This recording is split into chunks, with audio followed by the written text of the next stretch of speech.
It was July 20th, 1969, when American astronaut Neil Armstrong left a major footprint in history when he first set foot on the moon. Interestingly, 25 years later, another major cosmic event would be recorded. In July of 1994, a comet smashed into the surface of Jupiter, creating the largest explosion ever seen in our solar system.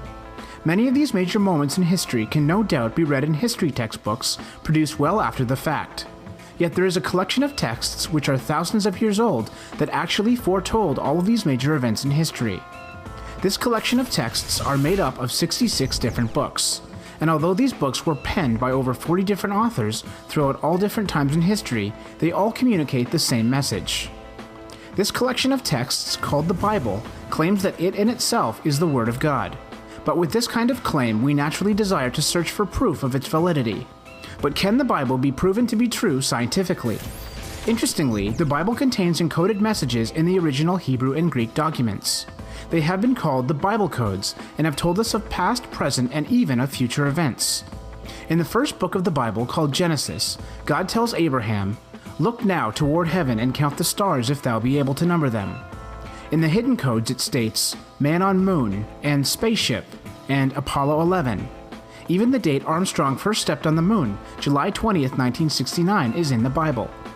Michael Drosnin, author of the book The Bible Codes, says, Armstrong's words, "one small step for a man, one giant leap for mankind," are echoed by the hidden text of the Bible.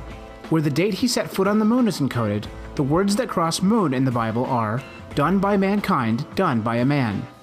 Interestingly, only 2 years into his investigation of these encrypted messages, Drosnin, who is a self-proclaimed agnostic and hard critic of the Bible, found a cosmic prediction and then watched it happen for real.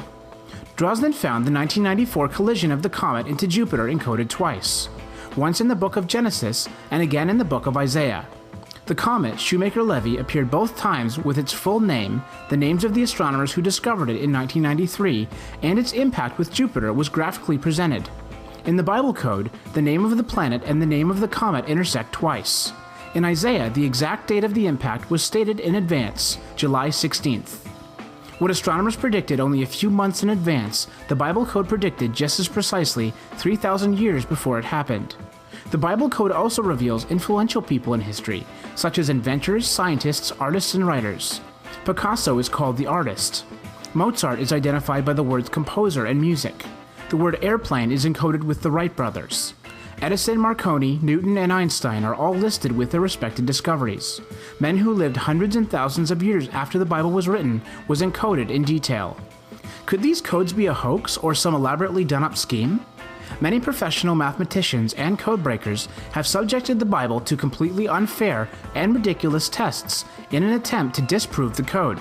Yet the Bible has passed every test. Harold Gans, a senior codebreaker for the NSA, says, "At first I was 100% skeptical. I thought this was just silly. I set out to disprove the code and ended up proving it. The codes are real. And if the codes are real, then the Bible must be real also."